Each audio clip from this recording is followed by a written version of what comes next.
Sangat sulit hari ini bagi seseorang untuk membayangkan bahwa kehidupan di planet kita pernah berbeda dari sekarang. Tentu saja, Anda dapat membayangkan diri Anda sebagai seorang ksatria abad pertengahan atau bahkan seorang Viking berkat film sejarah, acara TV, dan sedikit dari buku pelajaran sekolah. Tapi bagaimana dengan saat tidak ada orang sama sekali di bumi? Atau pernahkah ada nenek moyang manusia terpisah yang hidup jauh di masa lalu sehingga mereka bahkan tidak diingat oleh Hollywood? Nah, meski para ilmuwan belum menemukan mesin waktu, saya sarankan Anda melihat sejarah planet kita dengan mata kepala sendiri. Pertama-tama, mari kita kembali ke masa lalu. 4.600.000.000 tahun yang lalu, bumi kita belum ada. Hanya ada protozoan yang baru terbentuk dan cincin gas dan debu. Pemandangan yang sangat indah, tetapi kita tertarik pada sesuatu yang sedikit berbeda. Majukan waktu sedikit ke depan. 4.540.000.000 tahun yang lalu, planet kita terbentuk. Saat itu, ini sangat jauh untuk dijadikan tempat tinggal. Kondisi di bumi benar-benar mengerikan. Alih-alih pemandangan biasa, ada lautan api dari bebatuan cair. Terdapat unsur-unsur radioaktif di sekitar. Dan suhu permukaan mencapai 4.700 derajat Celcius atau 8.492 Fahrenheit.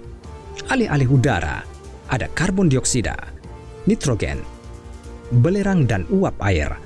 Alih-alih daratan padat, samudra magmatik. Tambahkan ke pemboman konstan dari asteroid besar dan Anda mendapatkan gambaran yang lebih seperti akhir bumi daripada awalnya. Setelah beberapa juta tahun sebagai hasil dari tabrakan dengan planet muda bernama Theia, bulan secara bertahap terbentuk. Suatu hari di masa lalu berlangsung sekitar 6 jam. Dengan hari yang sesingkat itu, meluangkan waktu untuk apapun adalah hal yang mustahil. Untung saja hari kerja belum ada. Dari sekitar 4.100.000.000 tahun yang lalu ke 3.800.000.000 tahun yang lalu, pemboman dahsyat terakhir menabrak bumi, sejumlah besar asteroid.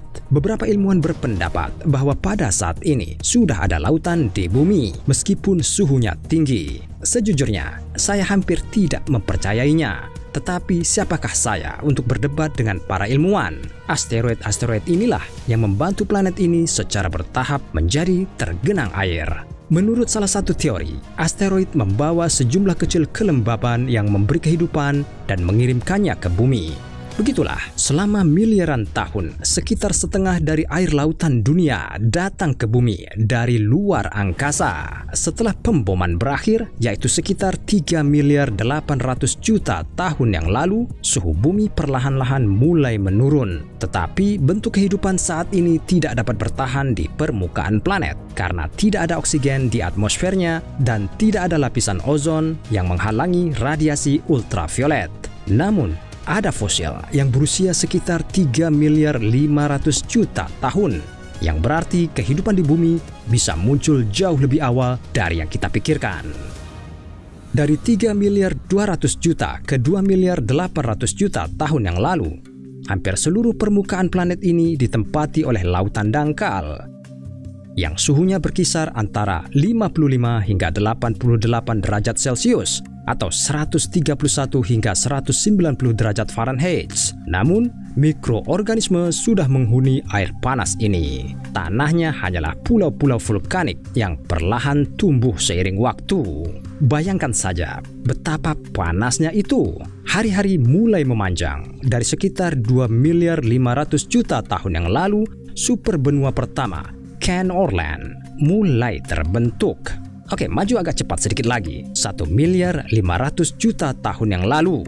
Hari bumi sekarang berlangsung setidaknya 16 jam. Meskipun organisme kompleks masih belum ada, tapi lempeng litosfer terus bergerak. Dan setelah 400 juta tahun menciptakan superbenua lain, Rodinia, dan setelah beberapa waktu, Pangea. Sekitar 650 juta tahun yang lalu, menurut teori populer, planet kita adalah bola salju. Secara harfiah, teori ini disebut bumi bola salju.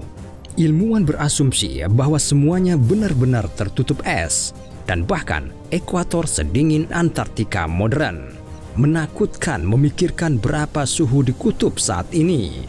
Tetapi bahkan di bawah lapisan es yang tebal, planet ini mempertahankan suhu yang cukup tinggi. Tidak ada zaman es yang dapat membunuh gunung berapi dan karbon dioksida dari letusannya yang terakumulasi di atmosfer secara bertahap mencairkan gletser. Pencairan ini melepaskan sejumlah besar oksigen yang selamanya mengubah planet ini. Sekitar 541 juta tahun yang lalu, ledakan Kambrium terjadi. Suhu yang meningkat hingga 30 derajat Celcius atau 86 derajat Fahrenheit dan rekor konsentrasi oksigen menyebabkan munculnya sejumlah besar organisme hidup.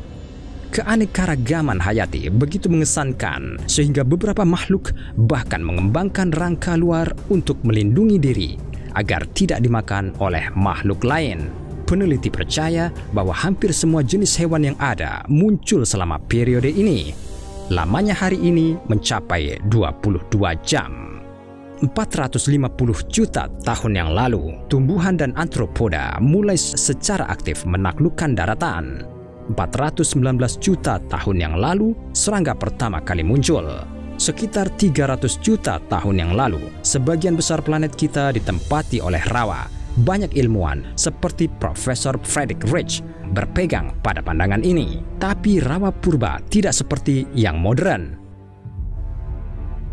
Beberapa tanaman mencapai ketinggian 30 meter atau sekitar 100 kaki dan serangga raksasa terbang kemana-mana. Ini adalah berkat konsentrasi oksigen tinggi. Leganya kita bahwa nenek moyang besar capung modern kita tidak bertahan sampai hari ini. Serius. Ini bukan pengganti merpati sebagai sesuatu yang menyenangkan. 252 juta tahun yang lalu, peristiwa kepunahan Permian Triassic berlangsung, menghancurkan 96% spesies laut dan 73% spesies vertebrata darat. Kemungkinan besar, banyak letusan menjadi penyebab kepunahan. Udara dipenuhi abu dan karbon dioksida. Hanya ada sedikit sinar matahari ditambah lahar mengalir kemana-mana. Siapapun akan mati di lingkungan ini. Dinosaurus kemudian tiba untuk menggantikan spesies yang musnah. Tapi dinosaurus besar tidak hanya membagi planet di antara mereka sendiri. Benua juga berpindah. Sekitar 175 juta tahun yang lalu, Pangea mulai pecah. Atlantik dan samudra lainnya muncul dan dunia mulai mengambil bentuk arusnya seperti yang kita lihat sekarang. Pada saat ini Anda dapat menemukan pohon pinus pertama, belalang sentadu, dan lebah. 50 juta tahun yang lalu, kekuasaan atas planet ini kemudian diteruskan ke mamalia. Tanpa dinosaurus, mereka mulai merasakan kebebasan. Secara aktif menyebar ke seluruh planet dan berevolusi dengan sekuat tenaga. Sementara itu, panjang hari telah mencapai hampir 24 jam dan suhu stabil mendekati 24 derajat Celcius atau 75 derajat Fahrenheit. Sekitar 8 hingga 4 juta tahun yang lalu, menurut para ilmuwan, sebuah peristiwa penting terjadi. Nenek moyang kera modern mulai memisahkan diri dari nenek moyang kita, masing-masing menempuh jalur evolusinya sendiri. Sekitar 4 juta tahun yang lalu, iklim di planet ini sekali lagi berubah. Tentu saja, ini tidak terjadi secara langsung, tetapi iklimlah yang mengubah sebagian hutan lebat menjadi sabana. Menurut salah satu teori, inilah yang membuat nenek moyang kita yang jauh turun dari pohon, berdiri tegak, dan mulai mencari makan. Mereka bukan satu-satunya spesies yang mulai berjuang untuk bertahan hidup. Banyak yang mencoba beradaptasi dengan perubahan, tapi pada akhirnya hanya manusia yang berhasil sejauh mereka menciptakan alat, roda, dan Netflix. 1.400.000 tahun yang lalu, Homo erectus mulai menjajah Eurasia. 790.000 tahun yang lalu, mereka sudah tahu cara menggunakan api. Berapa populasi bumi sebenarnya? Selama periode ini agak sulit untuk dihitung. Anda tahu, sensus penduduk pada saat itu tidak terlalu bagus. Dan kemudian, sekitar 300.000 tahun yang lalu, Homo sapiens muncul, manusia yang berpikir. mereka muncul dan mulai mengisi seluruh bumi dengan sangat aktif, sehingga mereka tidak bisa berhenti. Jika sekitar 130.000 tahun yang lalu, jumlah nenek moyang kita berkisar antara 100.000 hingga 300.000 individu, maka 40.000 tahun yang lalu, perluasan nalar manusia sudah menutupi hampir seluruh planet. Saat ini, populasi dunia adalah 7.800.000.000 orang dan terus bertambah.